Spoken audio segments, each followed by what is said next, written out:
राजेंद्र सदाशिव निकाळजे उर्फ छोटा राजन।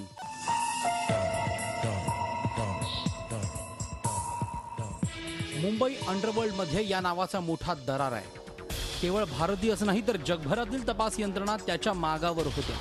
80च्या दशकात सिनेमाच्या तिकिटांचा काळा बाजार करणारा राजेंद्र निकाळजे ते अंडरवर्ल्ड डॉन असा छोटा राजनच्या गुन्हेगारी जीवनाचा प्रवास आहे। खंडणी, खून, तस्करी अशा विविध गुन्ह्यात तो पोलिसांना हवा आहे।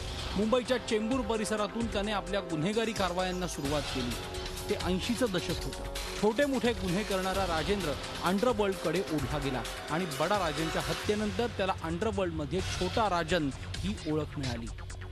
छोटा राजन हा अंडरवर्ल्ड डॉन दाऊद इब्राहिमच्या टोळीत सामील झाला आणि अल्पावधीतच तो दाऊदचा उजवा हात बनला।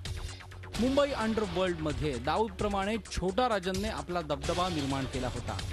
सोनं, इलेक्ट्रॉनिक वस्तू आणि अंमली पदार्थांची तस्करी हा दाऊदच्या डी कंपनीचा मुख्य धंदा होता।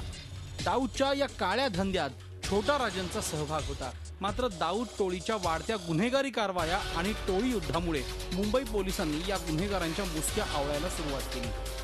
पोलिसांचा ससेमिरा टाळण्यासाठी दाऊद दुबईत पळून गेला। त्यानंतर छोटा राजनही त्याच्या आश्रयाला दुबईत पसार झाला। 1988च्या दरम्यान राजन मुंबईतून पळून गेला। दुबईत बसून दाऊद आणि राजन हे गुन्हेगारी कारवाया करत होते। मात्र 1993च्या मुंबई बॉम्बस्फोटानंतर डी कंपनीत उभी फूट पडली आणि दाऊदपासून राजन वेगळा झाला। दाऊदने मुंबईत बॉम्बस्फोट घडवून आणले होते। त्यावरूनच दाऊद आणि राजन यांच्यात वाद झाला आणि छोटा राजनने हिंदू डॉन म्हणून आपली प्रतिमा निर्माण करण्याचा प्रयत्न केला। दाऊद आणि राजन या दोन गुन्हेगारी टोळ्यांमध्ये युद्ध पेटलं। 2000 साली दाऊद इब्राहिमचा खास हस्तक छोटा शकीलने बँकॉकमध्ये छोटा राजनला ठार मारण्याचा प्रयत्न केला। मात्र या जीवघेण्या हल्ल्यातून राजन बचावला आणि नंतर रुग्णालयातून पसारही झाला। त्यानंतर राजन आणि दाऊद यांच्यात एकमेकांना संपवण्याचा अनेक वेळा प्रयत्न झाला, मात्र त्यात त्यांना यश आलं नाही।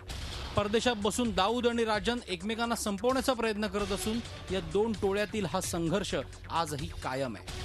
Bureau report, Zee media, Mumbai. Zee 24 तास रहा एक पाऊल पुढे।